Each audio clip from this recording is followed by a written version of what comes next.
नमस्कार, IAS PSS पाठशाला में आप सभी का स्वागत है। दोस्तों, आप सभी जानते हैं कि चाहे यूपीएससी हो, बीपीएससी हो या फिर यूपी पीसीएस हो, इन सभी के प्रीलिम्स में फैक्ट्स का कितना ज़्यादा इम्पोर्टेंस है। क्योंकि पहले तो आप देखते होंगे कि स्टेट पीसीएस में फैक्ट्स पूछे जाते थे, डायरेक्टली आपके बुक से उठा के फैक्ट्स पूछ लिए जाते थे। लेकिन अब देखेंगे तो यूपीएससी में भी काफ़ी क्वेश्चन ऐसे आते हैं जिसमें डायरेक्ट फैक्ट पूछे जाते हैं। और सबसे बड़ी प्रॉब्लम ये होती है कि चीज़ें जो समझने वाली होती हैं वो तो हम समझ जाते हैं, पर जो चीज़ें याद करने वाली होती हैं, जो चीज़ें रिमेंबर करने वाली होती हैं, उनको रिमेंबर करने में हमको बहुत ज़्यादा प्रॉब्लम आती है। चाहे वो आप पॉलिटी की बात कर लें, इकोनॉमिक्स की बात कर लें, हिस्ट्री की बात कर लें, साइंस की बात कर लें, किसी भी सब्जेक्ट की बात कर लें, किसी भी टॉपिक की बात कर लें, उसमें जो फैक्ट रिमेंबरिंग का एक्सरसाइज होता है वो सबसे ज़्यादा बोरिंग होता है और सबसे ज़्यादा आप कहिए तो टाइम टेकिंग होता है और सबसे ज़्यादा टफ होता है। क्योंकि क्या होता है, जब हम पढ़ते हैं तो कोई चीज़ एक बार रीड करने के बाद वो हमारे मेमोरी में बहुत कम टाइम तक स्टैंड बाय करती है। कभी कभी ऐसा होता है कि हम 1 घंटे पहले ही भूल जाते हैं और अगर से बहुत दिन चली तो 2 या 3 दिन से ज़्यादा तो फैक्ट याद नहीं होते हैं। और एग्ज़ाम के 1 दिन पहले तो ये पॉसिबल नहीं है कि हर चीज़ों का फैक्ट आप याद कर लें। तो आपको चीज़ें याद करने के लिए कोई ना कोई ट्रिक अपनानी पड़ेगी, कोई ना कोई मेथड अपनाना पड़ेगा। इसी तरह काफ़ी मेथड हैं चीज़ों को याद करने के लिए, उन्हीं में से एक है निमोनिक्स। जब चीज़ों को आप निमोनिक्स के थ्रू याद करते हैं तो वो चीज़ें आपके दिमाग में ज़्यादा दिन तक याद रहती हैं। और निमोनिक्स में भी आप निमोनिक्स ऐसा बनाइए जो कि आपको ईजी हो, रिमेंबर करने में ईजी हो। बहुत लोगों को मैं देखता हूँ कि वो लंबी लंबी कहानियाँ बना देते हैं, तो देखिए वो फ्रूटफुल है ही नहीं। आप कहानी याद करिए, इससे अच्छा तो आप जो टॉपिक है उसी को याद कर लीजिए। तो इतनी लंबी कहानी बनाने का कोई मतलब नहीं है। तो कोई भी निमोनिक्स बनाते वक्त या फिर कोई भी ट्रिक बनाते वक्त आप उसको ऐसा बनाइए जो काफ़ी इजीली रिलेटेबल हो, काफ़ी इजीली वो आपके लॉन्ग टर्म मेमोरी में स्टोर हो और जब टाइम आए तो बहुत इजीली आप उस चीज़ को रिकलेक्ट कर सके और उस चीज़ का यूज़ कर सके अपने एग्जाम में। तो दोस्तों, इस वीडियो में मैं ऐसे ही कुछ 20 टॉपिक्स या फिर आप कहिए 20 पॉइंट्स ऐसे हैं जिनको मैं निमोनिक्स के थ्रू आपको याद कराऊंगा। और बहुत ही सिंपल निमोनिक्स मैंने बनाया है। ये निमोनिक्स मेरे एग्जाम में बहुत काम आया है, चाहे आप यूपीएससी के ले लीजिए जिसमें मुझे 138 और 148 मार्क्स तक मिले हैं, चाहे यूपी पीसीएस का ले लीजिए और चाहे बीपीएससी के ले लीजिए जिसमें 116 मार्क्स मिले हैं। तो इन सब जगहों पे निमोनिक्स का बहुत ही मैंने इस्तेमाल किया, बहुत ही एक्सटेंसिवली इस्तेमाल किया ताकि मुझे फैक्ट याद रह सके। और इसका फ़ायदा मुझे ये होता है कि मेंस में भी बहुत जगह ऐसे होते हैं जहां मैं इन फैक्ट्स को यूज़ कर पाता हूं क्योंकि मुझे फैक्ट याद रहते हैं। तो आप इस वीडियो को पूरा देखिए और आप पेपर पेन लेके बैठिए ताकि जो मैं दिखा रहा हूं, जो मैं बता रहा हूं, उसको आप नोट डाउन करते जाइए और आप भी इसको यूज़ करिए। आपको इसका फ़ायदा अभी शायद ना पता चले, पर जब एक बार एग्जाम में बैठेंगे तब आपको समझ में आएगा कि इस चीज़ का कितना ज़्यादा फ़ायदा है। तो ठीक है, चलिए शुरू करते हैं। निमोनिक्स रिलेटेड टू हिस्ट्री मैंने पहले कोशिश की है कि जो सब्जेक्ट वाइज है, चाहे हिस्ट्री हो, ज्योग्राफी हो, उनके हिसाब से निमोनिक्स बनाऊं ताकि आपके पास एक जगह चीज़ें हो जाएं याद करने के लिए। तो अगर से आप प्रीवियस ईयर क्वेश्चंस देखे होंगे तो आपको खुद समझ में आएगा कि ये सब क्वेश्चंस कितने ज़्यादा फ्रिक्वेंटली हर एग्जाम में पूछे जाते हैं। तो पहला है हमारा कि sequence of metal human started using, किस सीक्वेंस से मेटल यूज़ किया गया है हमारे ह्यूमन सिविलाइजेशन में। तो इसका ट्रिक है CBI। सी से कॉपर, बी से ब्रॉन्ज और आई से आयरन। पहले कॉपर आया, फिर ब्रॉन्ज आया, फिर आयरन आया। बहुत ईजिली ये ट्रिक आपको याद हो गया होगा। दूसरा है 8 फोल्ड पाथ ऑफ बुद्धिज्म। आपने कई बार देखा होगा, ये क्वेश्चन पूछा जाता है। इसका ट्रिक है ईविल स्कैम। ई से हमारा हो गया राइट एफर्ट, ई। वी से हो गया राइट व्यू। आई से हो गया राइट इंटेंशन। एल से राइट लाइवलीहुड। एस से राइट स्पीच। सी से राइट कंसंट्रेशन। ए से राइट एक्शन और एम से राइट माइंडफुलनेस। तो कितनी इजी आपको ये 8 फोल्ड पाथ याद हो गया। अगर आप इसको एक एक करके याद करने बैठते ना तो बहुत मुश्किल हो जाती है। आप एक बार ईविल स्कैम अपने दिमाग में रख लीजिए और आपको खुद पता चल जाएगा कि ई से एफर्ट हो गया, वी से व्यू हो गया, आई से इंटेंशन हो गया, एल से लाइवलीहुड हो गया। तो काफ़ी इजिली आपको रिमेंबर हो जाएगा। इसके बाद है किंग्स हु फॉलोड बुद्धिज्म। तो इसका ट्रिक है बापू का हाथ। बी से बिंबिसार, ए से अशोका, पी से प्रसन्नजीत, ऊ से उदयसेन, के से कनिष्क और एस से हर्षवर्धन। तो कई बार आप ये देखेंगे क्वेश्चन पूछा जाता है कि इनमें से कौन सा राजा ऐसे थे जिन्होंने बुद्धिज्म को फॉलो किया। तो काफ़ी इजी ट्रिक है, बापू का हाथ। फोर्थ है कि बुद्धिस्ट काउंसिल इन सीक्वेंस। सबसे पहले बुद्धिस्ट काउंसिल कहाँ हुआ था। तो इसका ट्रिक है रवा पका। रवा पका, रवा खाने वाला होता है वो रवा पका। आर ए से राजगीर, वी ए से वैशाली, पी ए से पाटलिपुत्र, के ए से कश्मीर। आर ए से राजगीर, वी ए से वैशाली, पी ए से पाटलिपुत्र और के ए से कश्मीर, रवा पका। फोर्थ वन है 3 रत्न। इसका ट्रिक है KFC। के से राइट नॉलेज, एफ से राइट फेथ और सी से राइट कंडक्ट। ये हो गया आपके 3 रत्न ऑफ जैनिज्म। सिक्स्थ है sequence of Mughal emperor. Mughal emperor किस सीक्वेंस से आया था? ये क्वेश्चन तो बहुत ही पूछा जाता है, कई बार पूछा जाता है, कई बार यूपीएससी में भी ये क्वेश्चन पूछा गया है और स्टेट पीसीएस का तो फेवरेट क्वेश्चन है। इसको थोड़ा इजी बनाने के लिए इसका ट्रिक बनाया गया है भाजपा, लेकिन जब आप इसको ओरिजिनली अप्लाई करेंगे तो पी की जगह हो जाता है एस, लेकिन आप याद करिए भाजपा ताकि आपके दिमाग में रहे, बाकी यस तो आप मैनेज कर लेंगे बाद में। तो बी से क्या होता है बाबर, एस से हुमायूं, ए से अकबर, जे से जहांगीर, जो पी था उसकी जगह हम लोग को एस यूज करना है, तो एस से शाहजहां और ए से अकबर, तो हो गया भाजपा। 10वां है नौरत्न ऑफ अकबर्स। अकबर के नौरत्न कौन कौन थे? तो इसके ट्रिक है बात बात पे एमडीएच मसाले, बात बात पे एमडीएच मसाले। बी से बीरबल, ए से अबुल फजल, टी से तानसेन, बी से भगवान दास, ए से अब्दुल रहीम खाने खाना, टी से तोदरमल, एम से मान सिंह, डी से मुल्ला दो प्याजा, एच से हकीम हुकुम। देखिए कई कई जगह मैंने देखा है कि इन्होंने नौरत्न में हकीम हुकुम को रखा है और जैसे ल्यूसेंट में आप देखेंगे तो उसमें फैजी रखा है, तो मैं सोचता हूँ आपको फैजी के साथ जाना चाहिए। तो बात बात पे एमडीएच मसाले आपका निमोनिक सेम रहेगा, बट लास्ट में एच की जगह आपको याद रखना है कि एफ हो जाएगा, तो एच की जगह आपको हो जाएगा एफ, तो फैजी। आप याद करिए बात बात पे एमडीएच मसाले और एफ तो आपको याद ही रहेगा कि फैजी होगा। तो ये आपका निमोनिक्स हो गया कि अकबर के नौरत्न कौन कौन से थे।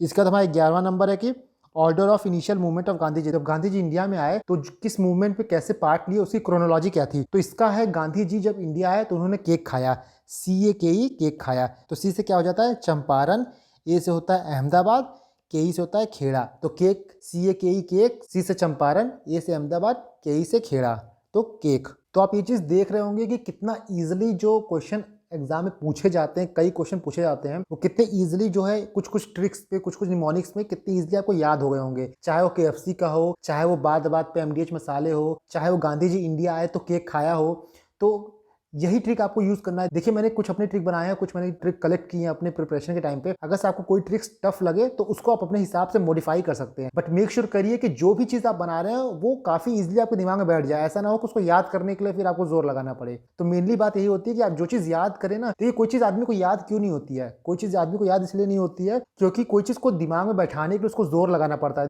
सिंपल सा एग्जांपल देखिए, कोई गाना वाना है तो आप बचपन में गाना सुने होंगे, लेकिन आज भी दिमाग में आपके गाने वो याद रहते हैं, गुनगुना देते हैं। लेकिन आप एक बुक अगर 50 बार पढ़ लीजिए, चाहे लक्ष्मीकांत हो चाहे स्पेक्ट्रम हो, लेकिन वो आपके दिमाग में नहीं बैठते, क्योंकि पहली बात यह है कि हमारा माइंड जो है उसको एब्जॉर्ब नहीं करता, क्योंकि उस तरह से हम लोग कंसंट्रेशन से पढ़ते नहीं है, और पढ़ जाते हैं तो उसको रिवाइज नहीं करते हैं।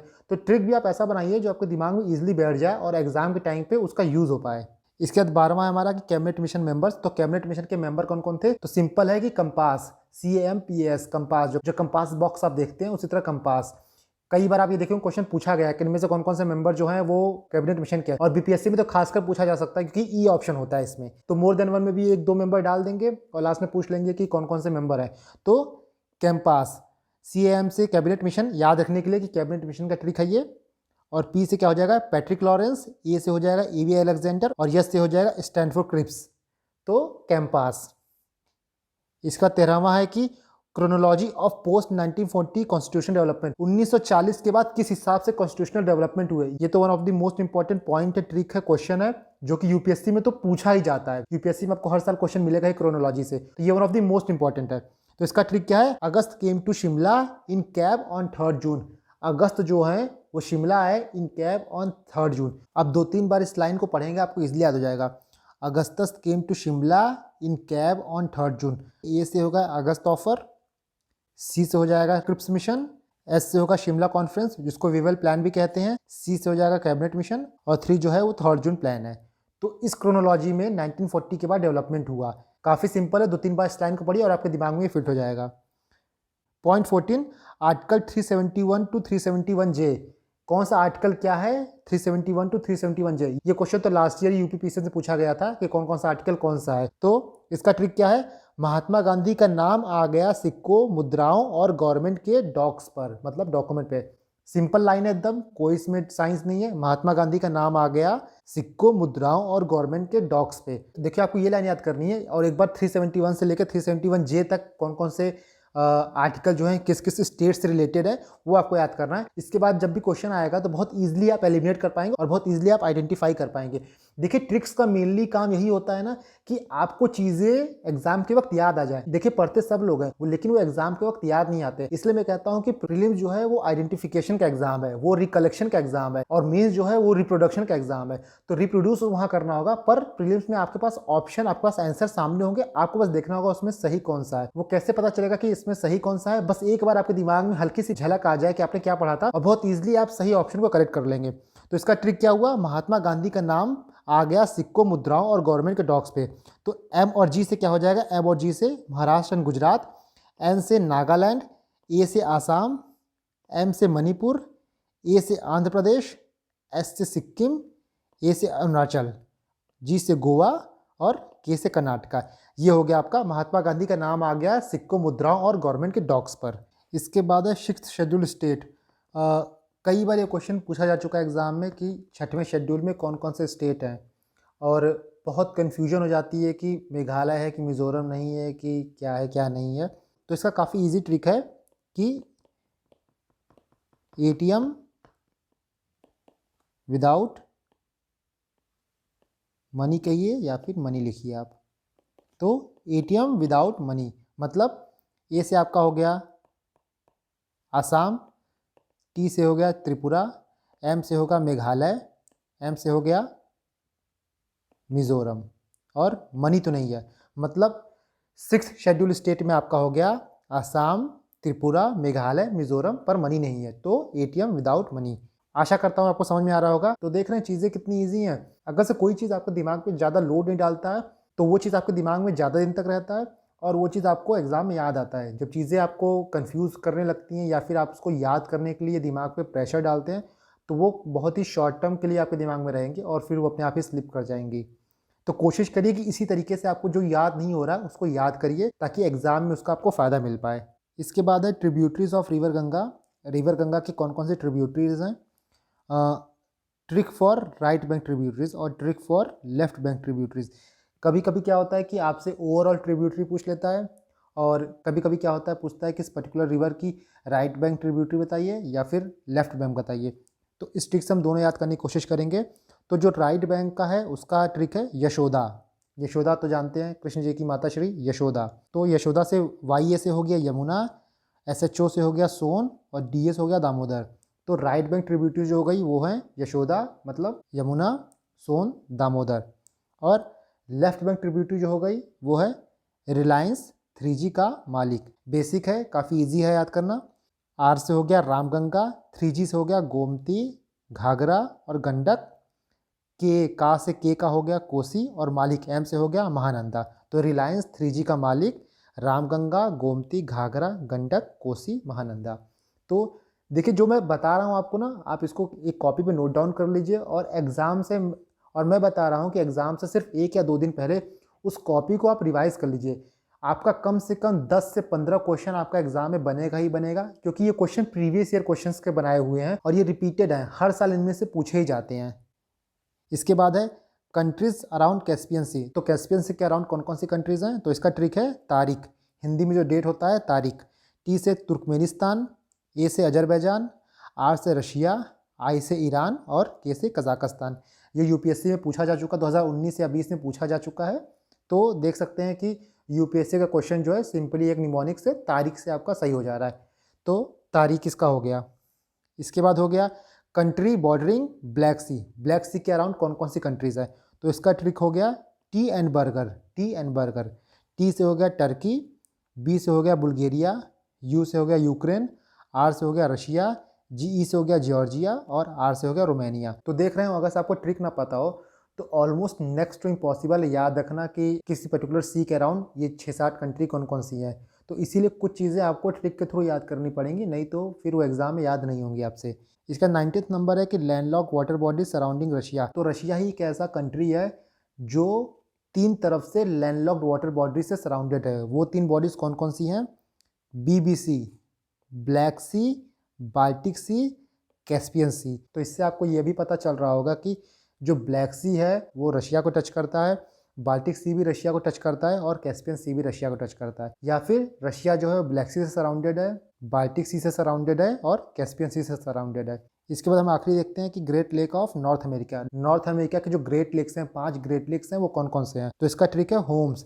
एस से हो गया हुरॉन, ओ से हो गया ओंटारियो, एम से हो गया मिचिगन, ई से हो गया एरी और एस से हो गया सुपीरियर। होम्स जो है ये जो है नॉर्थ अमेरिका के 5 ग्रेट लेक्स हैं। ये भी क्वेश्चन बहुत बार ज्योग्राफी में पूछा जा चुका है। तो दोस्तों आशा करता हूँ कि आपको ये वीडियो थोड़ा इंटरेस्टिंग लगा होगा, और मैं कोशिश करता हूँ कि जब भी मैं आपको कुछ पढ़ाऊँ तो कुछ आपको वैल्यू एडिशन दूँ, ताकि आपको एग्जाम में फ़ायदा करे। सिर्फ बोल बचन करने का फ़ायदा नहीं है, कुछ आपको वैल्यू ऐसा प्रोवाइड करूँ जो आपको एग्जाम में रियल टाइम उसका फ़ायदा दिखे और उसका फ़ायदा हो। तो दोस्तों अगर आपको ये लेक्चर पसंद आया हो और ऐसा लेक्चर और चाहिए तो आप मुझे प्लीज़ कमेंट सेक्शन में बताइएगा, तो ये मैं सीरीज़ आगे स्टार्ट करूँगा, नहीं तो कोई फ़ायदा नहीं है। दोस्तों इसी तरह मेहनत करते रहिए, एग्जाम बहुत पास है और इस बार पूरी मेहनत से करके कोई ना कोई सीट ले लेनी है। आप मेरे टेलीग्राम चैनल पर ज्वाइन कर सकते हैं, उसका लिंक मैंने डिस्क्रिप्शन में दिया है। उसमें मैं मेंस के कंटेंट अपलोड करता रहता हूँ, जो कि काफ़ी हैंडी आएगा आपके मेंस के एग्जाम के लिए। तब तक के लिए पढ़ते रहिए। Thank you and God bless you all.